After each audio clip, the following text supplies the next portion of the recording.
versículo 17 a 42. Nós vamos ler todos esses versículos e eu vou fazer como no domingo passado, vou pinçar alguns versículos e trazer algumas lições para a igreja. A palavra de Deus diz assim, João 19, do 17 ao 42. Iremos refletir sobre a crucificação, sobre a morte e sobre o sepultamento de Jesus. Carregando a própria cruz, Jesus foi ao local chamado Lugar da Caveira, em aramaico, Gólgota. Ali eles o pregaram na cruz. Outros 2 foram crucificados com Jesus, um de cada lado e ele no meio. Pilatos colocou no alto da cruz uma placa que dizia: Jesus o Nazareno, Rei dos Judeus.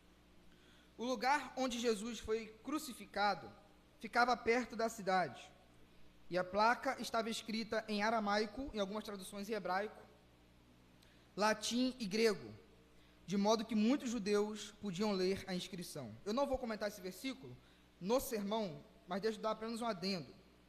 Aramaico ou grego porque é a língua da religião, o latim porque é a língua oficial do império, e o grego porque é a língua franca, cultural aceita. Então observe que a mensagem que Jesus era o rei dos judeus foi propagada para todos os povos.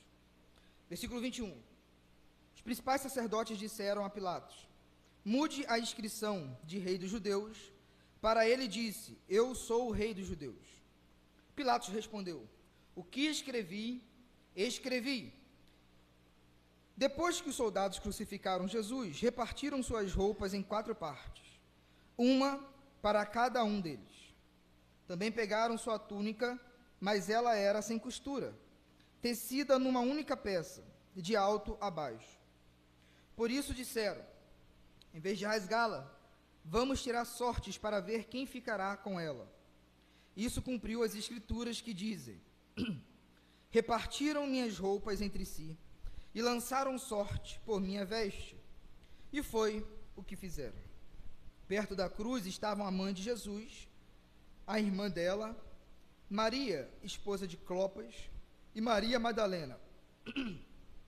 Quando Jesus viu sua mãe ali, ao lado do discípulo a quem ele amava, disse: mulher, este é o seu filho. E ao discípulo disse: esta é sua mãe. Daquele momento em diante, o discípulo a recebeu em sua casa. Jesus sabia que sua missão havia terminado e, para cumprir as escrituras, disse: estou com sede. Havia ali uma vasilha com vinagre, de modo que ensoparam uma esponja no vinagre, a colocaram na ponta de um caniço de isopo e a ergueram até os lábios de Jesus. Depois de prová-la, Jesus disse: está consumado. Então, inclinou a cabeça e entregou o Espírito. Era o dia da preparação, e os líderes judeus não queriam que os corpos ficassem pendurados ali até o dia seguinte, que seria um sábado muito especial. Por isso, pediram a Pilatos que mandasse quebrar as pernas dos crucificados e removê-los. Assim, os soldados vieram e quebraram as pernas dos 2 homens crucificados com Jesus. Mas quando chegaram a Jesus, viram que ele já estava morto e, portanto, não quebraram suas pernas. Um dos soldados, porém, furou o seu lado com uma lança e, no mesmo instante, correu sangue com água. Essa informação provém de uma testemunha ocular. Ela diz a verdade para que vocês também creiam. Essas coisas aconteceram para que se cumprissem as escrituras que dizem: nenhum dos seus ossos será quebrado. E olharão para aquele a quem transpassaram. Depois disso, José de Arimateia, que tinha sido discípulo secreto de Jesus, porque temia os líderes judeus, pediu autorização a Pilatos para tirar da cruz o corpo de Jesus. Quando Pilatos lhe deu permissão, José veio e levou o corpo. Estava com ele Nicodemos, o homem que tinha ido conversar com Jesus à noite. Nicodemos trouxe cerca de 35 litros de óleo perfumado, feito com mirra e aloés, seguindo costumes judaicos de sepultamento. Envolveram o corpo de Jesus em lençóis compridos de linho, junto com essas especiarias. O local da crucificação ficava próximo a um jardim, onde havia um túmulo novo que nunca tinha sido usado. Como era o dia da preparação para a Páscoa judaica, e uma vez que o túmulo ficava perto, colocaram Jesus ali. A crucificação, a morte e o sepultamento do Filho de Deus serão os 3 cenários que nós iremos analisar essa noite. Irmãos queridos, o que nós podemos aprender com o cenário da crucificação? Uma das coisas mais importantes e da teologia cristã é nós entendermos, a partir do versículo 17, a plena identificação de Jesus com os filhos de Adão, com os pecadores, com os seres humanos. A plena identificação do Filho de Deus com os filhos de Adão. Leia comigo o versículo 17 novamente. Carregando a própria cruz, Jesus foi ao local chamado Lugar da Caveira, em aramaico, Gólgota. Esse versículo é profundamente constrangedor. Como assim Jesus carregou a sua própria cruz? Se tem algo que não convinha, é que um inocente e aquele que praticou toda a justiça fosse pendurado no madeiro, que significa ser maldito. A cruz não lhe era própria, não no mesmo sentido que a dos outros 2 crucificados, mas em um sentido estritamente gracioso, é que a cruz lhe era própria, a saber, a cruz era o propósito de sua encarnação. Meus irmãos, quando nós olhamos para o trio que foram crucificados, tanto à esquerda quanto à direita, estavam ali por merecimento, por crimes, provavelmente hediondos. Mas a cruz do meio, que simboliza a salvação, a do nosso Senhor e Salvador Jesus Cristo, não lhe era própria por ele ser um criminoso, mas porque ele se identificou com todos os criminosos da história, tanto aqueles 2, tanto quanto aqueles que vieram antes de Cristo, tanto quanto aqueles que vieram e que virão depois de Cristo Jesus. Então, por isso que o apóstolo João escreve que Jesus estava carregando a sua própria cruz. E, meus irmãos, isso aqui é muito interessante e faz com que a gente pense um pouco sobre essa doutrina que é tão importante, que nós chamamos de substituição penal. Por que não há mais ira de Deus sobre nós? Por que não há mais juízo de Deus sobre a igreja de Cristo Jesus?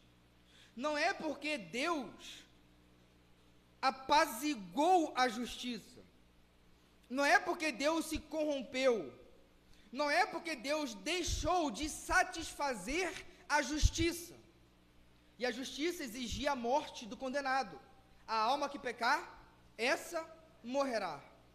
Não obstante, quando nós somos justificados, quando há filhos de Adão que não vão mais para o inferno, que não serão mais selados a uma distância eterna e infinita de Deus, não é porque Deus subverteu a justiça, mas é porque Ele cumpriu a justiça em Cristo Jesus.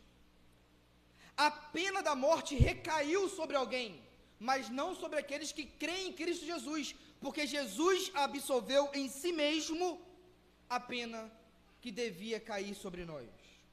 Agora, pense comigo o seguinte: a oferta do substituto precisava ser moralmente perfeita. Tinha que ser alguém que nunca pecou, que não conheceu o pecado. Por isso, Jesus foi o filho do homem sem ser o filho de Adão, ou seja, sem a natureza corrompida. Mas a oferta, o substituto, não podia ser simplesmente santo. A oferta, o substituto, não podia ser apenas um homem sem pecado, porque a oferta precisava ter uma dignidade e um valor infinitos, o que não poderia ter sido feito por homem algum, mesmo se algum homem não viesse a pecar, mas somente por Deus. Portanto, Jesus, o Deus homem, é por isso o único, apropriadíssimo à cruz que salva. Ele cumpre a justiça divina e torna-se o justificador do homem pecador. Então, a oferta tinha que ser pura, tal como as ofertas dos cordeiros que foram imolados na história do Antigo Testamento. Um cordeirinho que não fosse quebrado, que não tivesse maculado, em perfeito estado. Não obstante, a oferta de um homem puro não tem valor eterno para satisfazer a justiça eterna de Deus. E em Jesus nós encontramos um homem perfeito, um homem puro, um homem santo, um homem sem pecado, mas também com um valor eterno, com uma dignidade apropriada para satisfazer a justiça de Deus. Por isso que quem não aceita a divindade de Jesus não tem salvação. Porque ou o preço é eterno, ou não há propiciação. Ou o preço é eterno, ou a sua dignidade, ou o seu valor é perfeito e infinito, ou não há satisfação da justiça. Porque um crime contra um Deus eterno exige de nós pena eterna. Por isso, em Jesus, nós temos um homem perfeito, Deus perfeito para a oferta perfeita, para substituir um homem perfeito. Havia cruzes, esse caminho de cruz de Jerusalém até a caveira, porque ele foi sacrificado fora dos muros da cidade de Jerusalém.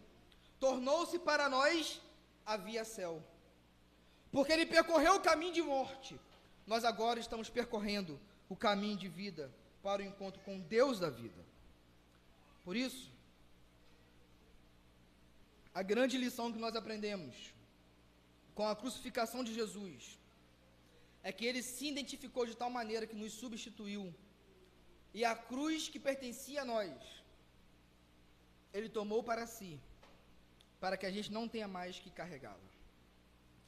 Segunda lição que nós aprendemos acerca da crucificação: a cruz revela a inimizade do homem contra Deus e a inimizade do homem contra o homem.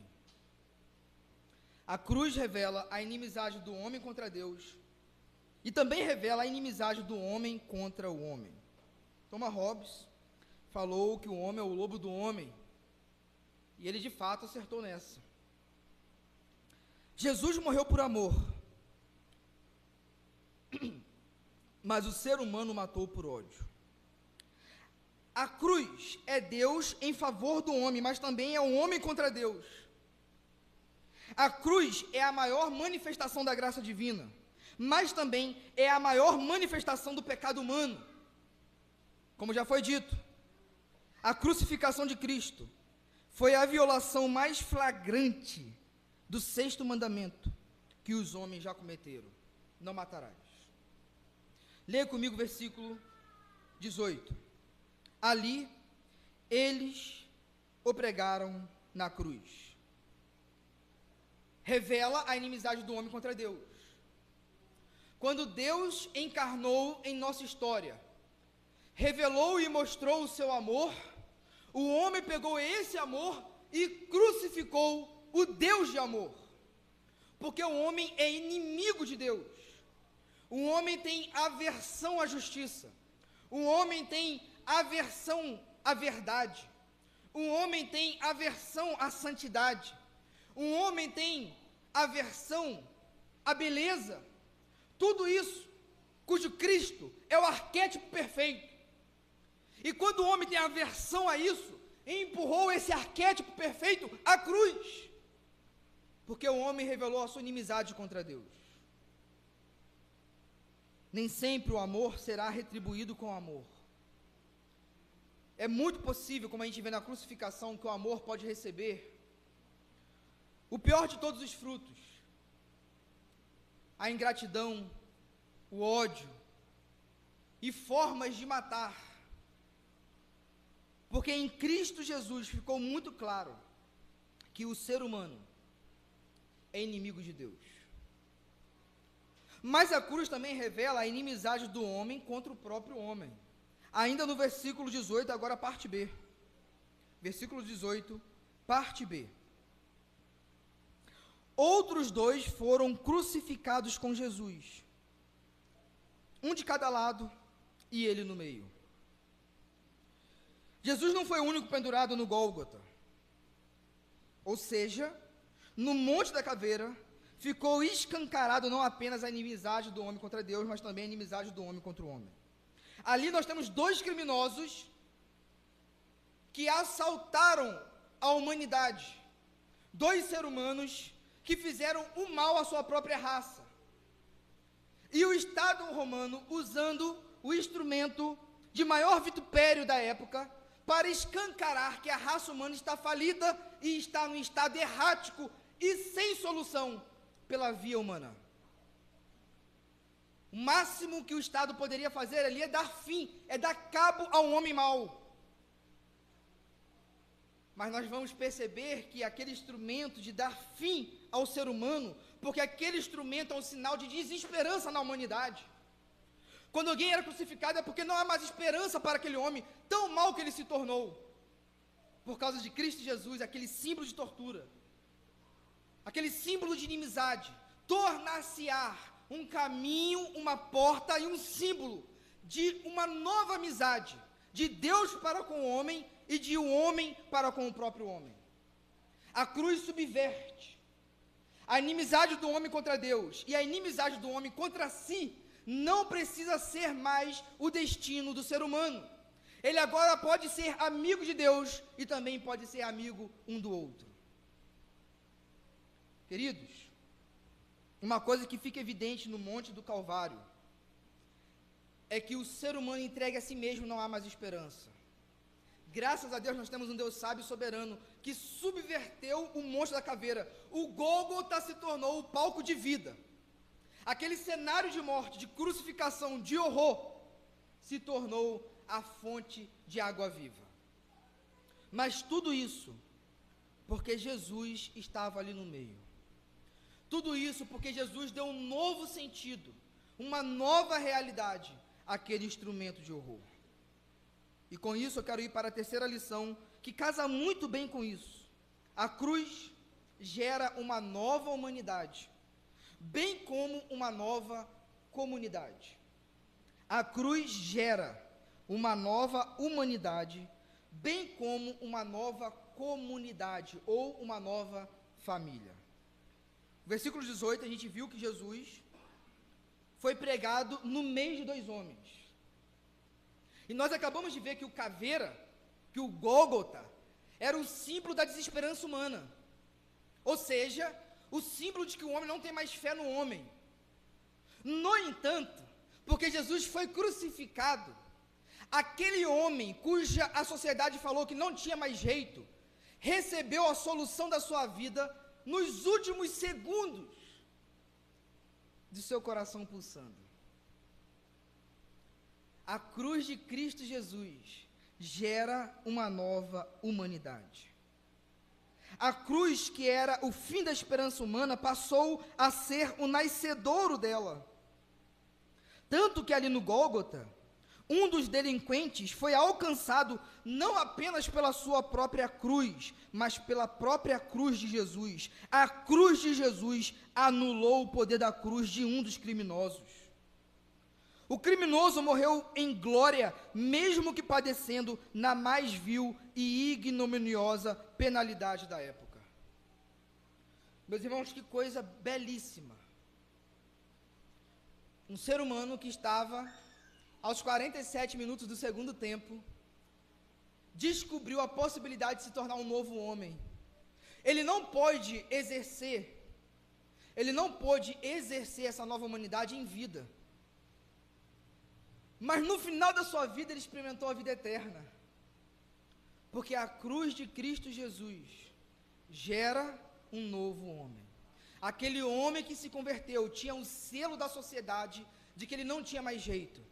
Mas eu quero dizer para a sua vida, meu irmão, eu quero dizer para alguém que está nos acompanhando, que por mais que a sociedade, que o Estado, que a família diga que acabou e não tem mais jeito, nós temos a história de um homem que nos últimos segundos da sua vida experimentou um novo nascimento, experimentou o milagre da nova humanidade, porque é isso que Jesus veio fazer.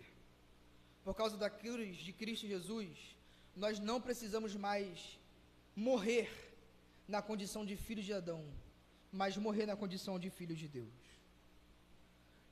Mas a cruz gera também uma nova comunidade.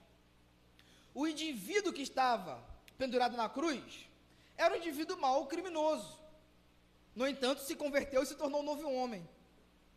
Mas aquilo era um símbolo de que a sociedade não tolerava mais aquela pessoa e de que a sociedade também estava corrompida, afinal de contas. O único justo da história estava ali na cruz, no meio dos dois criminosos. Ou seja, a comunidade que estava matando também estava morta. Existia um plano do mal. Existia uma comunidade que também odiava o indivíduo. Não apenas o indivíduo odiava a comunidade, mas a coletividade odiava o indivíduo. Mas a cruz de Jesus institui uma nova família e uma nova comunidade. Observe comigo o versículo 26 e 27 desse capítulo. Quando Jesus viu sua mãe ali, ao lado do discípulo a quem ele amava, disse-lhe: mulher, este é o seu filho. E ao discípulo disse: esta é a sua mãe. Olha que coisa mais bela. Daquele momento diante, o discípulo a recebeu em sua casa. Meus irmãos, a partir da cruz e de Jesus, é gerado agora uma nova comunidade num vínculo da fé, ao ponto do discípulo de Jesus receber Maria como sua mãe, e Maria recebê-lo como um filho, e ele cuidar da mãe de Jesus. Nesse exemplo tão digno que é a nossa irmã Maria. Se é verdade que Jesus substituiu João na cruz, agora João está substituindo funcionalmente a pessoa de Jesus no cuidado com a Maria, assumindo a posição de filho. A relação da fé deve ser uma relação de família. Jesus não poderia ser mais claro ao usar as devidas palavras para Maria: mulher, este é o seu filho, e para João, esta é sua mãe. Irmãos queridos, em Cristo Jesus você não pode apenas ser uma nova pessoa, mas você pode encontrar uma nova família, um novo lar, uma nova comunidade, cujo vínculo é a fé, e é o sangue de Cristo Jesus, de tal maneira que gera em nós demandas e obrigações mútuas e recíprocas, de cuidado e de amor.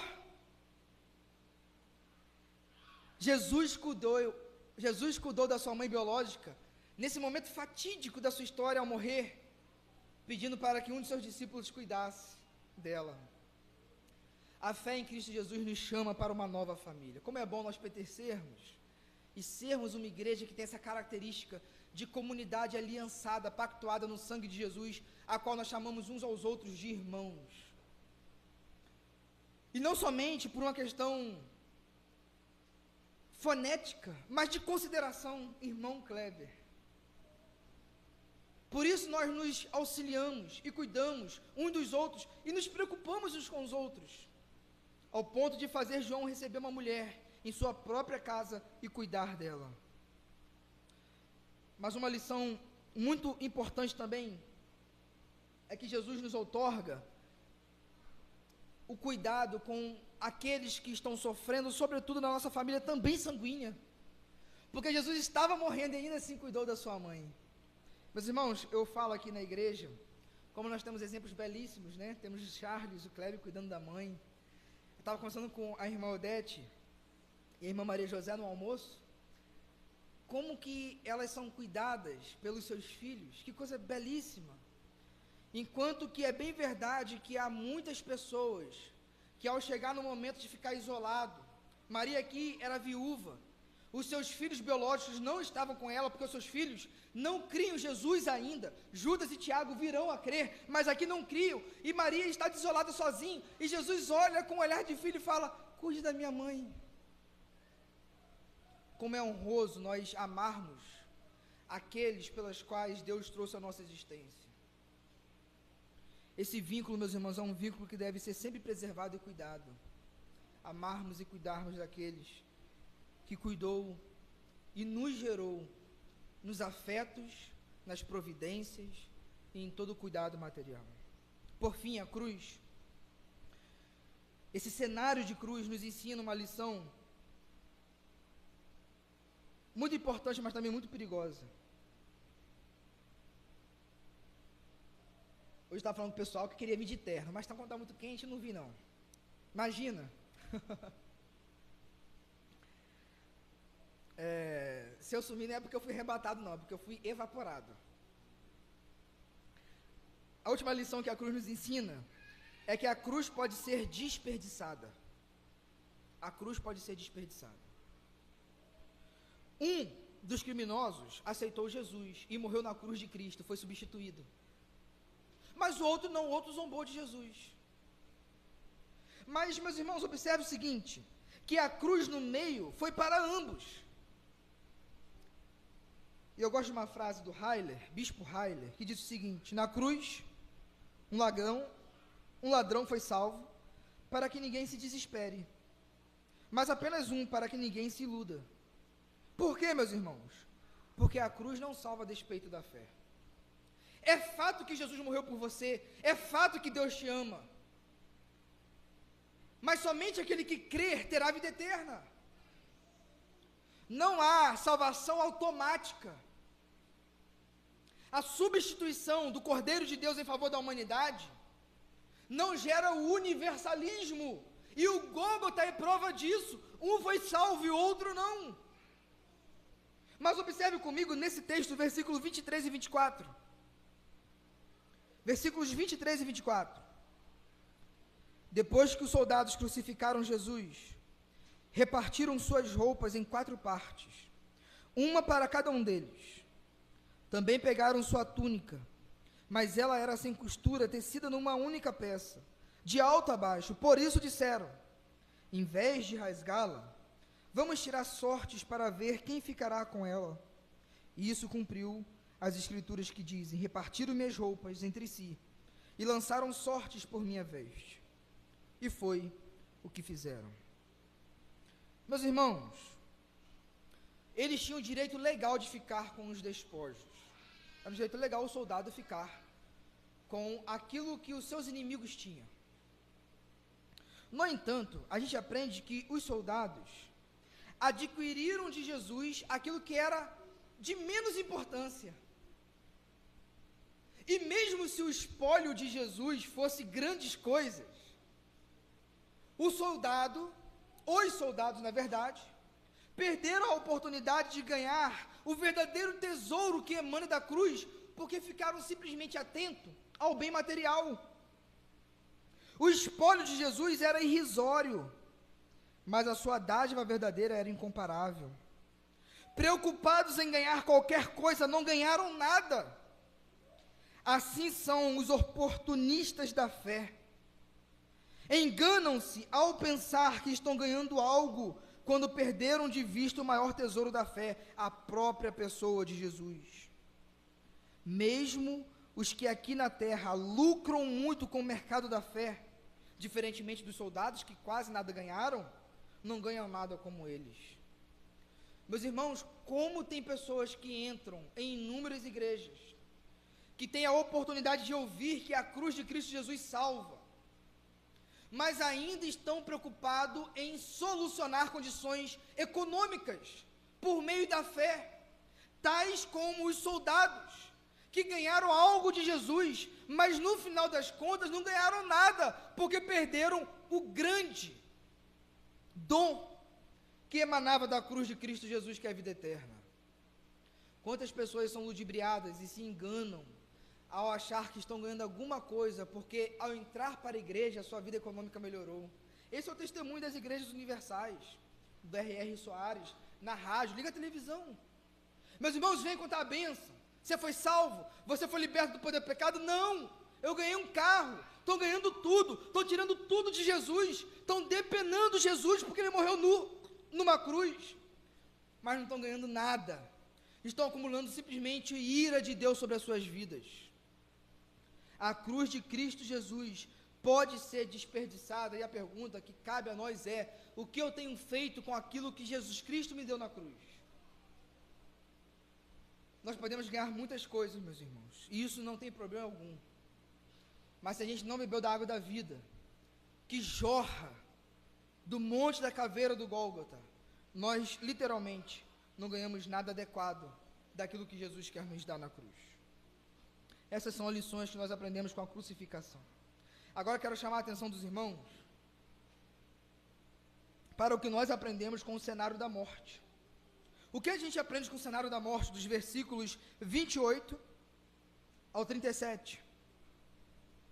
Primeiro, nós aprendemos nesse cenário, onde Jesus está caminhando para a morte, que não há nada insignificante na palavra de Deus. Exatamente nada. Observe que os detalhes foram cumpridos. As vestes de Jesus, de fato, foram sorteadas. A túnica não foi rasgada, foi sorteada. Mas observe agora o versículo 28 e 29 do capítulo 19. Jesus sabia que sua missão havia terminado. E para cumprir as Escrituras, olha só qual foi o objetivo? Cumprir as Escrituras, disse: estou com sede. O que isso causou? Havia ali uma vasilha com vinagre, de modo que ensoparam uma esponja no vinagre, e a colocaram na ponta de um caniço de isopo, e a ergueram até os lábios de Jesus. O que Jesus fez para cumprir as Escrituras? Simples detalhe: estou com sede, para que o vinagre fosse posto em sua boca. Pode parecer algo muito pequeno para nós, apenas mais um detalhe, afinal de contas, tomar um vinagre, matar a sede, mas não para Jesus. Se fosse palavra de Deus, tornar-se-ia a sua missão. Assim como Jesus, não podemos descaracterizar a autoridade de nenhum mandamento divino sob o pretexto de sê-lo menor em relação ao conjunto de grandes atos já praticados. Imagina, Jesus multiplicou pães, andou sobre as águas, encarnou, cumpriu inúmeras profecias grandes, fez grandes milagres. Mas um tio, um jota da lei para ele era importante. Uma simples profecia não foi descartada. Toda a sua vida, até aquele momento, não justificava o descumprimento de uma mínima profecia. Meus irmãos, de novo, a obediência da igreja não pode estar condicionada à sua própria compreensão de magnitude das ordenanças do Senhor. Se é palavra de Deus, é autoritativo, o menor mandamento que seja. E às vezes, nós abrimos muitos olhos para os grandes mandamentos, e de fato existe uma hierarquia. Jesus foi perguntado: mestre, quais são os maiores mandamentos? E Jesus de fato deu uma resposta e escalonou. Primeiro, amarás o Senhor teu Deus. Depois, ama o próximo como a ti mesmo. Beleza. E como que a gente ama a Deus e ama o próximo? Em grandes mandamentos, a gente não mata ninguém. Correto? Espero, né? A gente não mata ninguém, é um grande mandamento. No entanto, a mesma lei que disse, não matarás, disse, não entre na tua boca palavra torpe.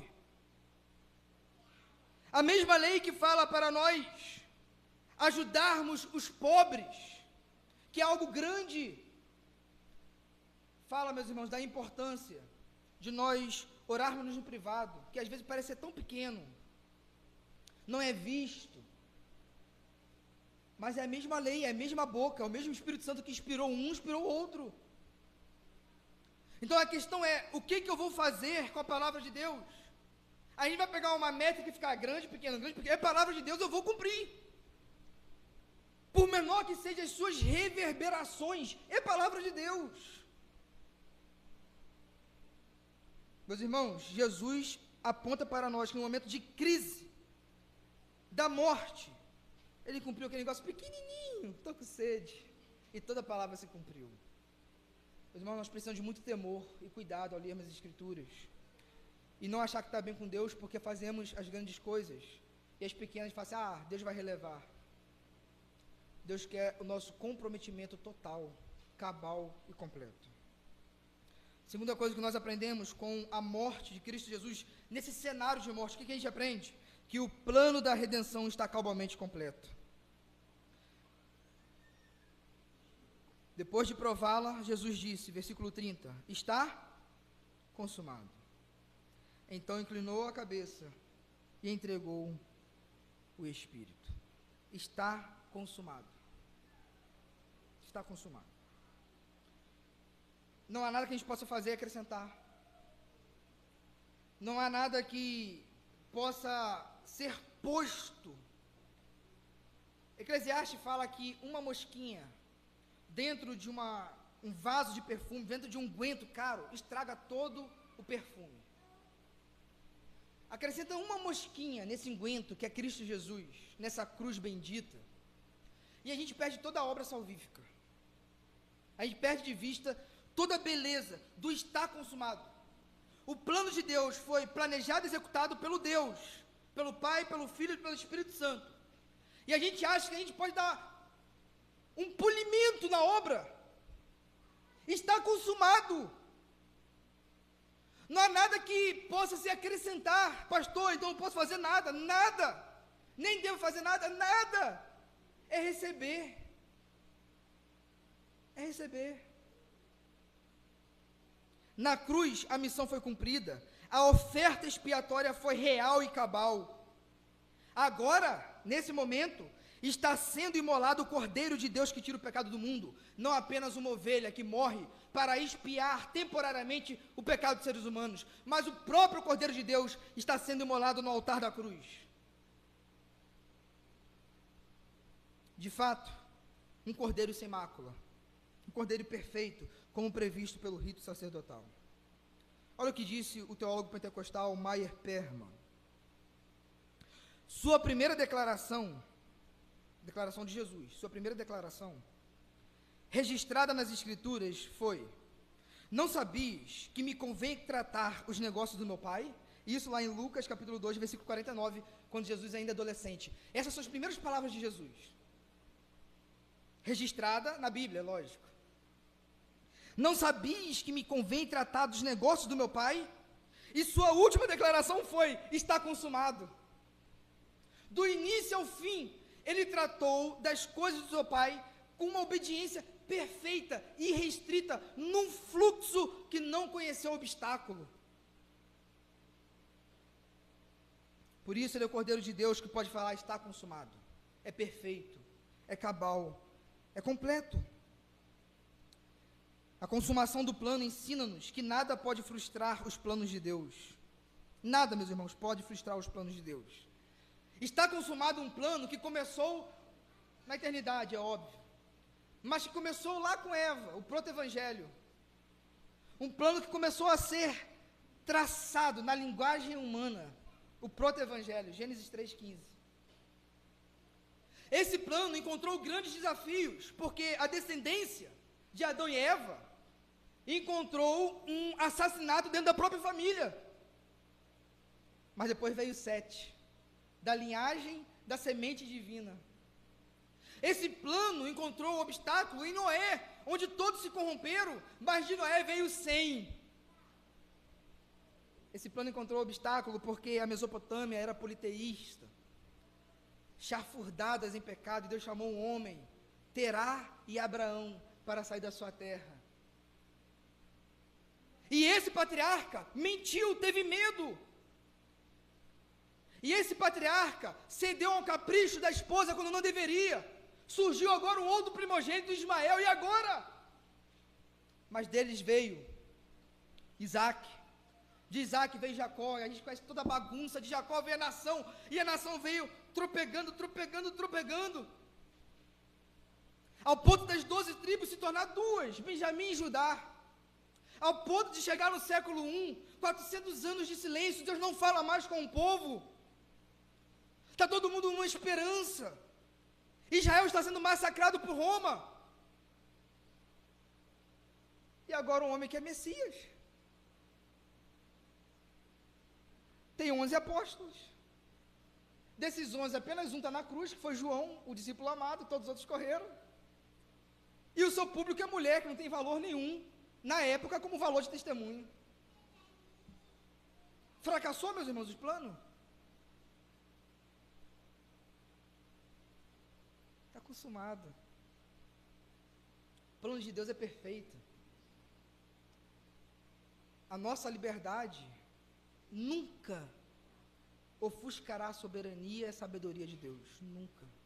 Os seus planos sempre terão o fim desejado. Os seus planos sempre terão o fim desejado. Como isso conforta a gente? Olha para o Apocalipse com a certeza do passado. Simples.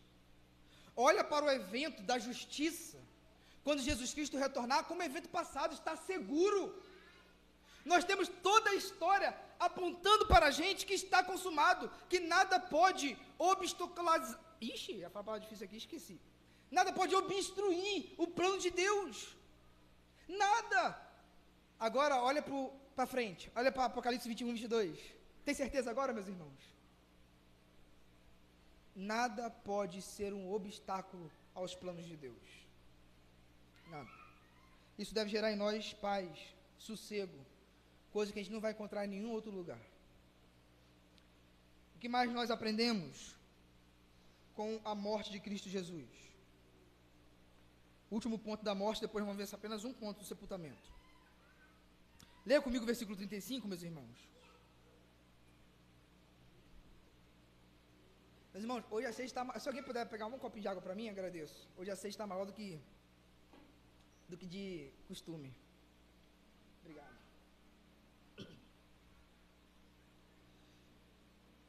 Versículo 35, meus irmãos. Essa informação provém de uma testemunha ocular. Essa informação provém de uma testemunha ocular. O que a gente aprende nesse cenário do sepultamento de Jesus? A fé cristã tem um fundamento histórico, ou seja, é objetivamente verdadeiro. Meus irmãos, a fé cristã é o grande fato da história humana. É o grande fato da história humana. Um homem não a inventou, um homem a testemunhou. É diferente. Tanto é que os apóstolos foram convencidos na ressurreição. Eles não elaboraram a ressurreição. É um fato, e o fato se impõe sobre a opinião. Então a fé cristã tem fundamento histórico. A veracidade da fé, obrigado. A veracidade da fé tornou os discípulos verdadeiros discípulos, e não o contrário. Eles não ganhariam nada alegando a história de Jesus, exceto perseguição. Ser testemunha de Jesus era depor contra si mesmo. Não havia outra razão para testemunhar, senão que eles se submeteram à verdade, aos fatos de Cristo e da ressurreição. John Stott disse uma frase muito impressionante, muito verdadeira. Disse o seguinte: sou cristão não porque a fé é atrativa, mas porque a fé é verdadeira. É fato, é verificável. Meus irmãos, eu não sei se os irmãos estão entendendo a importância disso, mas se a cruz não fosse fato, não existiria evangelho, não existiria cristianismo. A gente não está aqui num devaneio, onde a religião aconteceu lá no Monte Meca, onde eu recebi um negócio esquisito, escondido de todo mundo. Ressurreição não se faz escondido, não tem como, é um fato, é história, tem substância. Por isso, nós precisamos entender a relação da fé com a história. Preste muita atenção nessa frase. Uma história real, sem fé, tira o poder da cruz.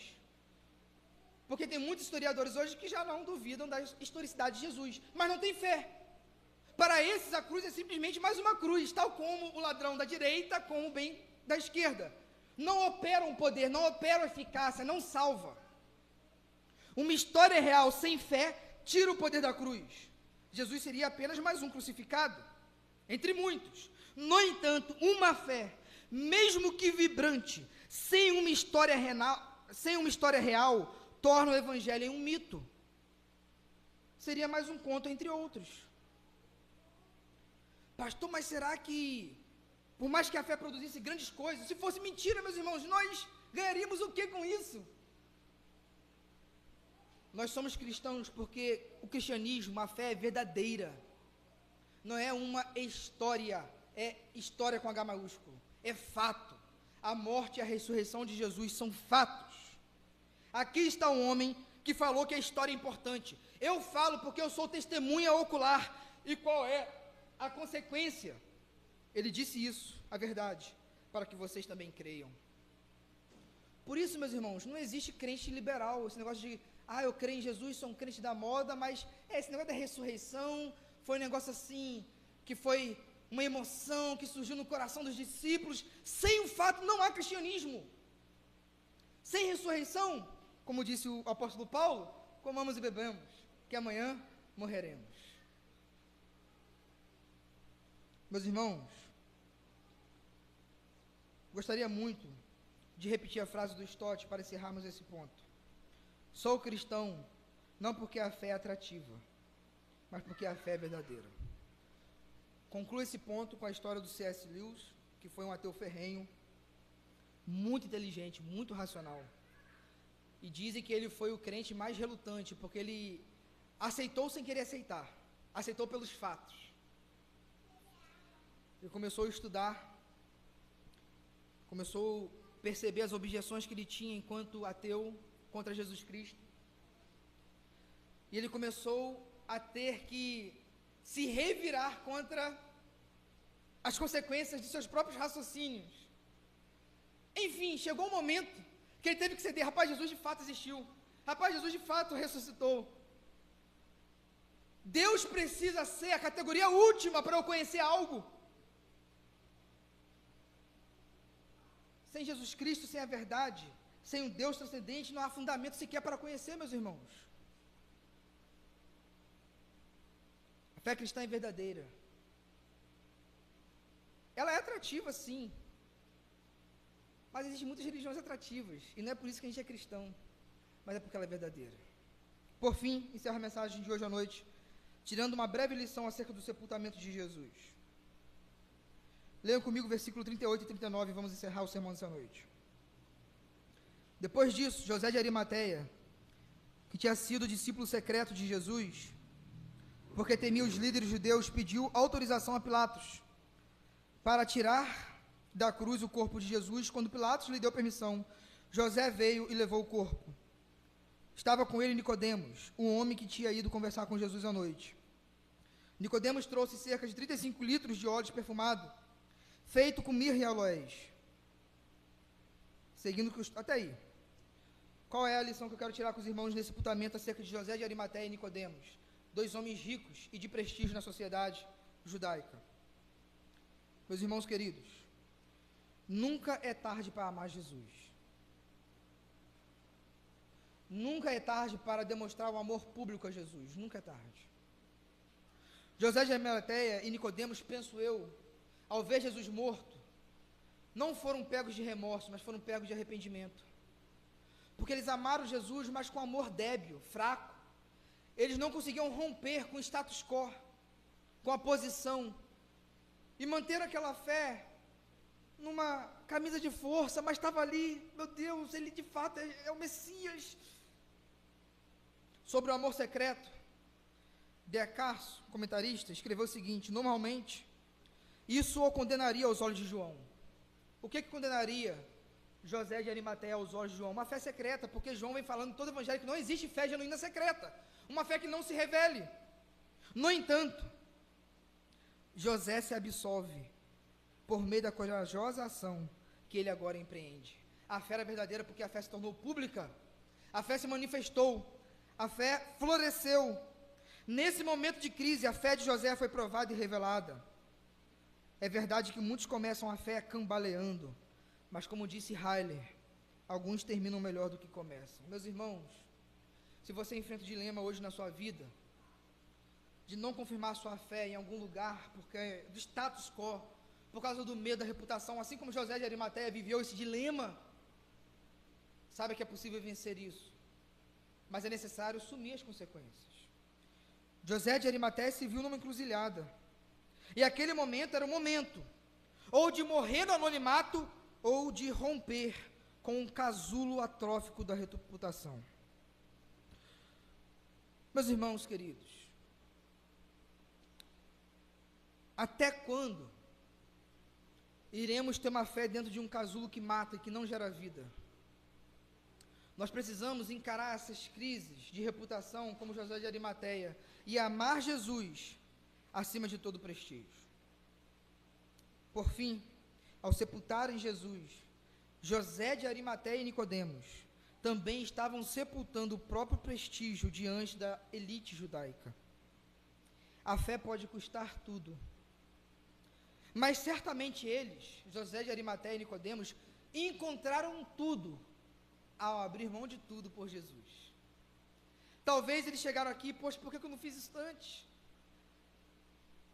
Todo esse momento da vida de Jesus, eu poderia ter vivido algo espetacular com Jesus. Provavelmente se arrependeram de ter enclausurado a fé em seus corações, porque uma fé verdadeira é uma fé pública. Não existe fé cristã privada, meus irmãos.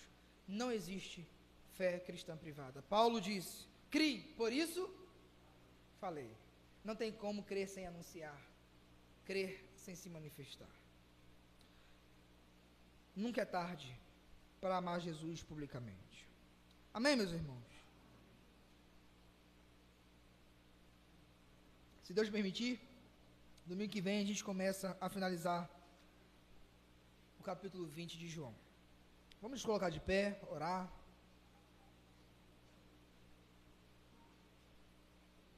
E agradecer a Deus. Vou pedir ao irmão Kleber que esteja orando.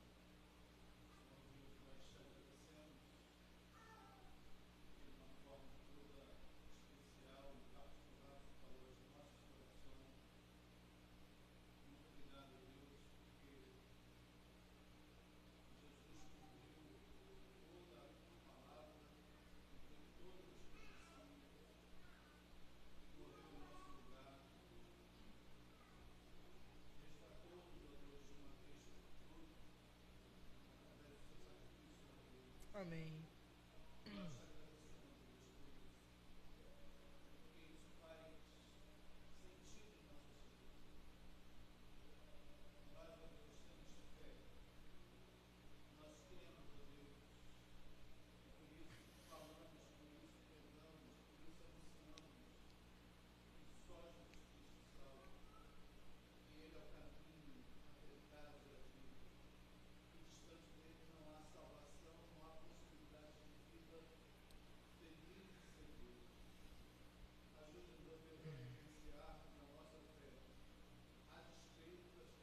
Amém.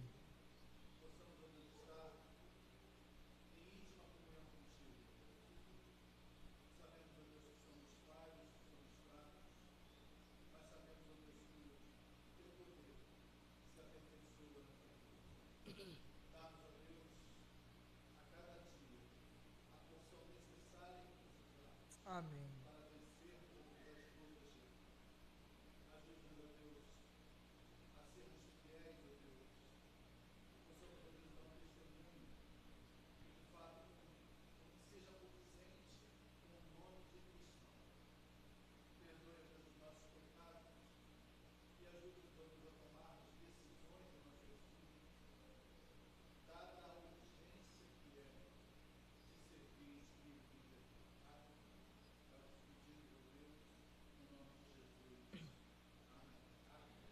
Que o amor de Deus, a graça do nosso Senhor e Salvador Jesus Cristo, o auxílio e o consolo do Espírito Santo seja com toda a igreja, hoje e para todo sempre.